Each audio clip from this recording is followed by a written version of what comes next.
Porque na verdade, né, perante a Bíblia, né, a Bíblia diz que nós somos o sacerdócio real, né, nação santa, povo adquirido. Então, perante a Bíblia, todos nós somos sacerdotes. O sacerdote, o que é o sacerdote? No Antigo Testamento, o sacerdote não é o padre.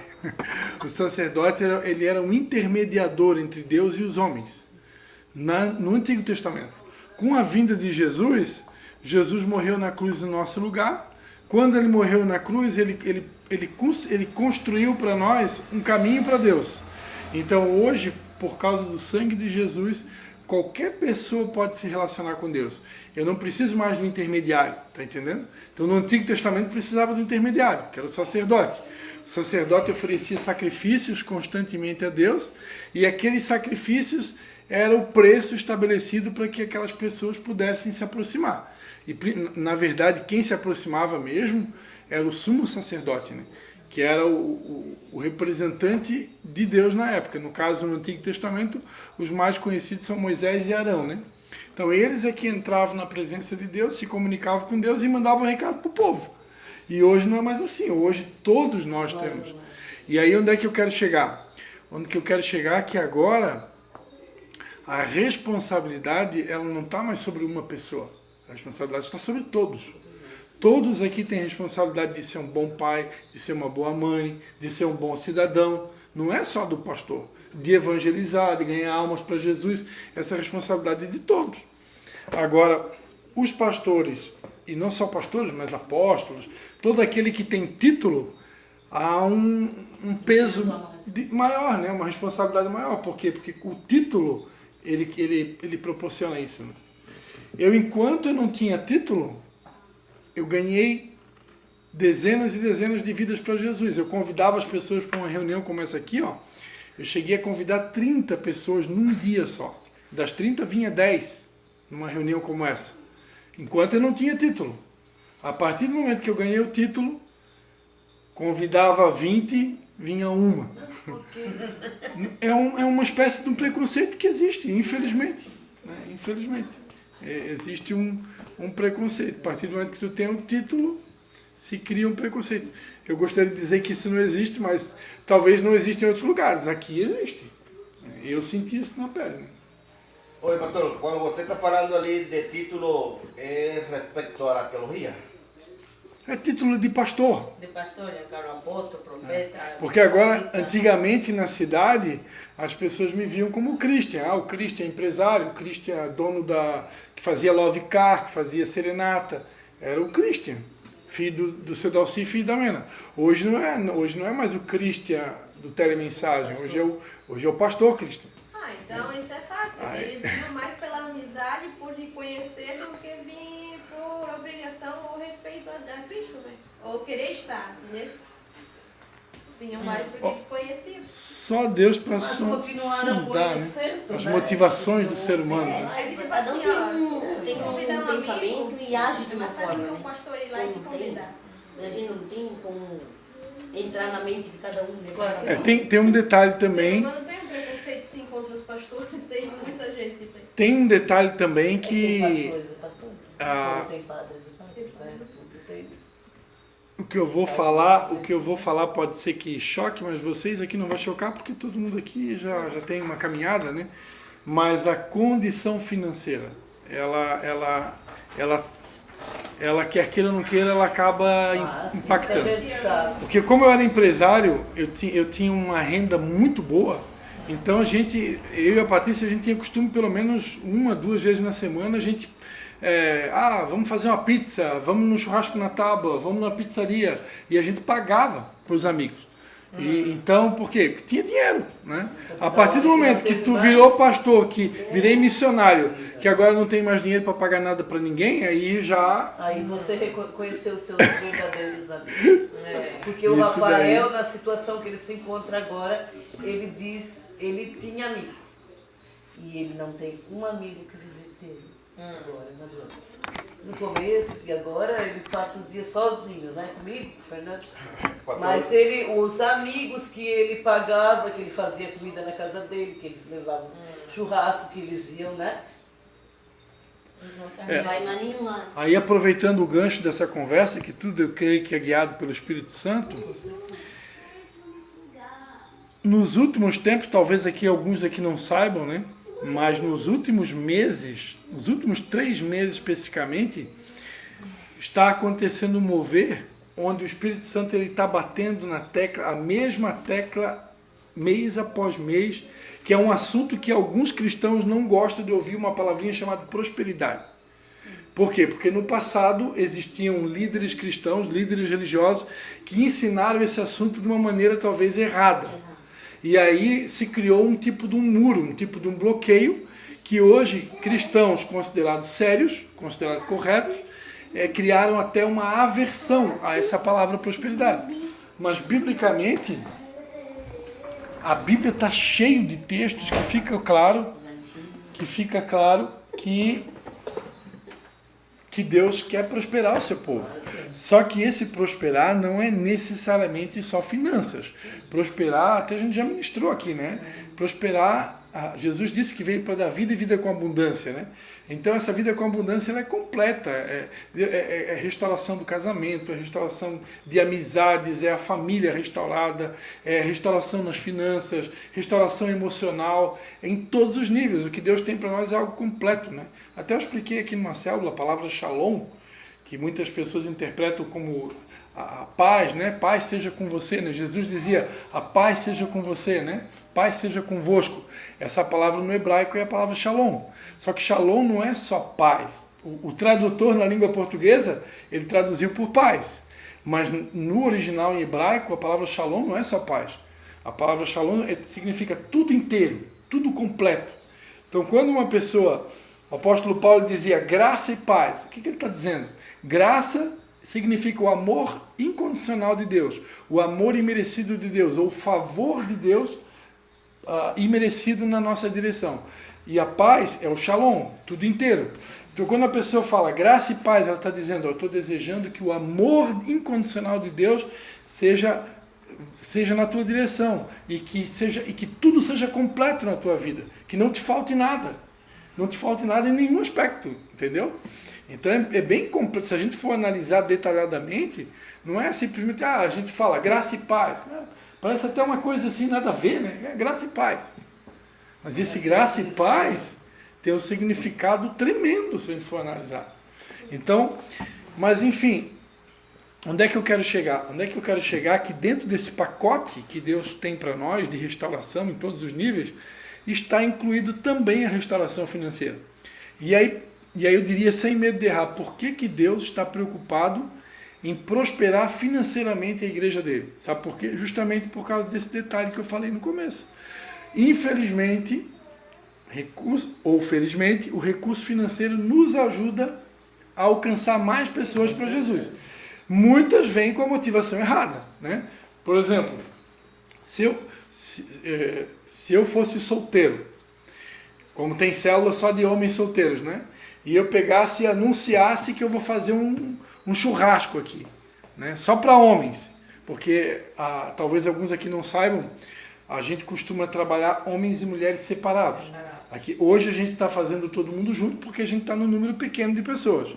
Mas à medida que esse grupo crescer, a ideia é a gente ter um outro lugar só para as mulheres, ou um outro dia só para as mulheres, e um dia para homens. Aí vamos imaginar que eu vou fazer uma reunião de homens, e nessa reunião eu anuncio que vai ter um churrasco. Vai ter gente que vai vir só por causa do churrasco. Entendeu? Mas aí eles vão ouvir a palavra. Mas eles vão ouvir a palavra, entendeu? É triste, não deveria ser. Antes que você continue aí, que Na Venezuela. você vai falar e lembramos aqui algo.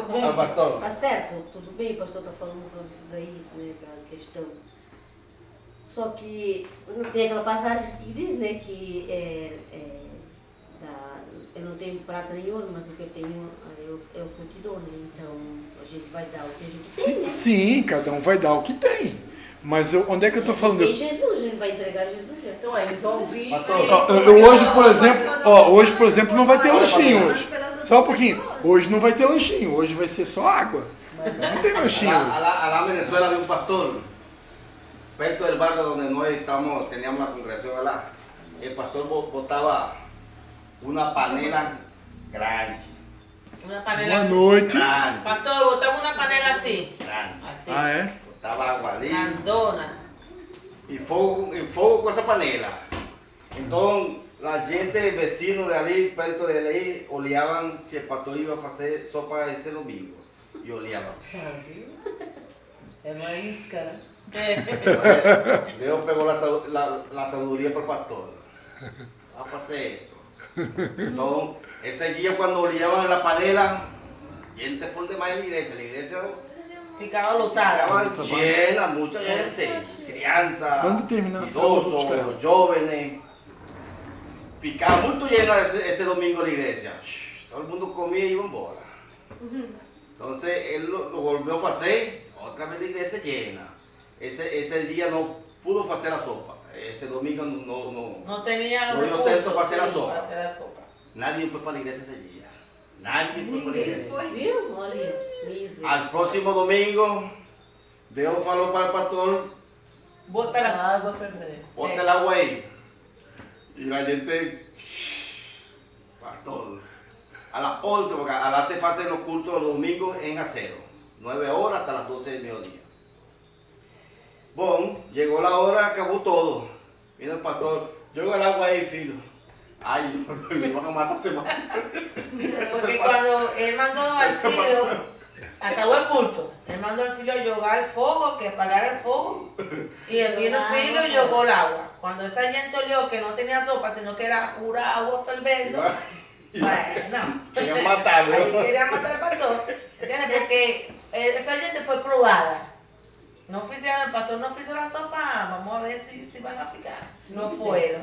¿Entiendes? Porque es tremendo, porque muchas veces van a ir por lo que, Por lo que van a... por la comida carnal, más no No por van- espiritual. No van por el amor de Dios. Y por eso es que Dios no hace en la persona. O Porque culto, no van por o culto, por llenar de Dios, por tener presencia de Dios. No. Ellos van a ir por lo que pueden conseguir. Oye, ahí Interesse, né? Se tiver dinheiro, Hay que então. pegar. No, y no tanto comida, sino que si, como está hablando el pastor, si el pastor es próspero, Están ali. financieramente, pues, no, el pastor me va a ayudar y vamos a ficar ahí porque el pastor nos va a ayudar. Entonces no están por la visión, sino por el interés. ¿Entiendes? Y es así. a palavra de Deus diz, né, em Provérbios, né, acho que é Provérbios 18:1, né, que todos os caminhos são puros aos olhos de Deus, ou são inocentes, mas Deus prova as motivações do coração, né, ou prova o espírito, dependendo da versão bíblica. Então, Deus é um Deus que ele conhece a motivação de cada um. Então, a gente, eu que me considero hoje já um adulto na fé, eu tenho que, eu preciso me policiar. Eu não posso ter, eu não tenho direito de ter uma motivação errada para servir a Deus. Agora, um bebê na fé, quem está vindo numa reunião como essa a primeira vez, é um bebê. E aí, então, Deus me fez lembrar, quando eu comecei um tempo atrás, comecei a orar a Deus sobre esse assunto, comecei a questionar a Deus, porque quanto mais a gente conhece a palavra de Deus, a gente fica um pouco crítico, né? Mas aí Deus falou comigo, Cristian, lembra quando tu veio para Jesus, qual que era a tua motivação?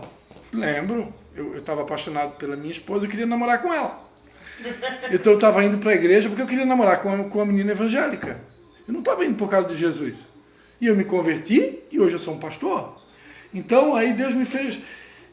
se a gente tivesse como acesso a esse tipo de informação para saber a motivação real de cada pessoa do mundo inteiro que hoje é cristão, quantas delas que realmente foram buscar a Deus porque amam a Deus? A maioria está doente, com problema de saúde, quebrado financeiramente, problema no casamento, motivações das mais diversas possíveis, mas motivação real não. Eu amo a Jesus, eu estou indo porque eu quero mais de Deus. Infelizmente é uma minoria. E tem muitos que vão procurar Deus assim na igreja, buscar o que eles precisam na igreja e não conseguem, se frustram e Não vou mais. E não volta mais ninguém. Igual también pastor, no tanto la gente, también pastores también. Sim. También pastores. Van, visitan el hogar de la persona, a ver Si la persona está próspera, qué beneficio puede conseguir esa persona. Así mucho. A nosotros nos aconteció algo así parecido aquí en este país. Sim, tá acontecendo. Nos llevó una mujer que ella fuera a ser pastora, no nos llevó no. Ella primero faló con hoy para ir a esa morada. ¿Qué hizo ella? Ella fue primero sozinha lá. Después vino para nós falar. Ela no hay nada que conseguir. Ela no se consiguió nada. ¿Nada de qué? Nós venimos para acá fue a ganar almas para Cristo. Que ese hogar, ese matrimonio que está ahí, pregar de Dios. Y ella falou para nós, ahí no hay nada. Y no fue más a visitar ese hogar. Después Dios dio revelación, Dios dio el discernimiento, que era lo que estaba, al que tiene, al que visitaba. El que no tiene, no visitaba. Ah, no. Ah, tá. Esto no Era classificado, né? Classe social. Esto no entendeu. Se a gente tem, ela visita. Se a gente não tem, ela não visita.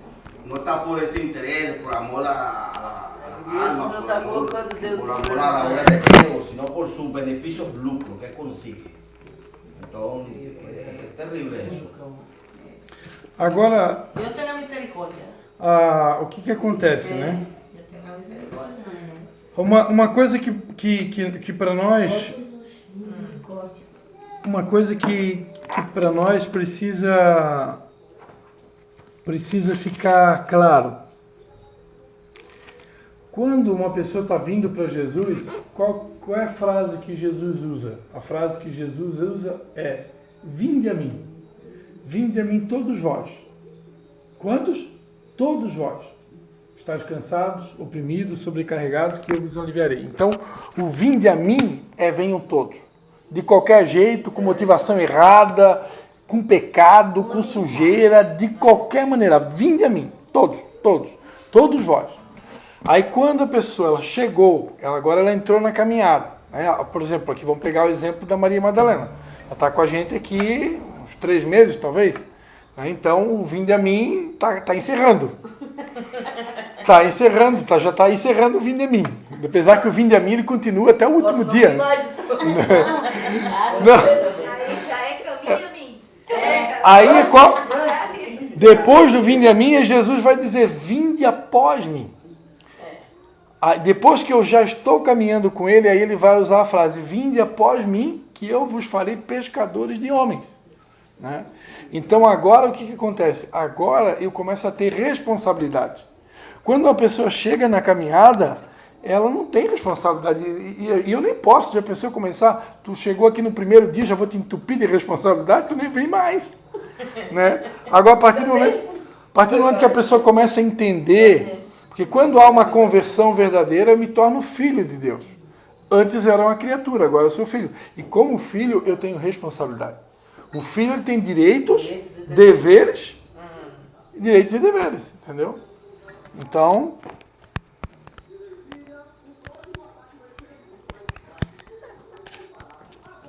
nós já vamos começar, tá? Hoje, eu não posso passar de 8h15 é o horário máximo.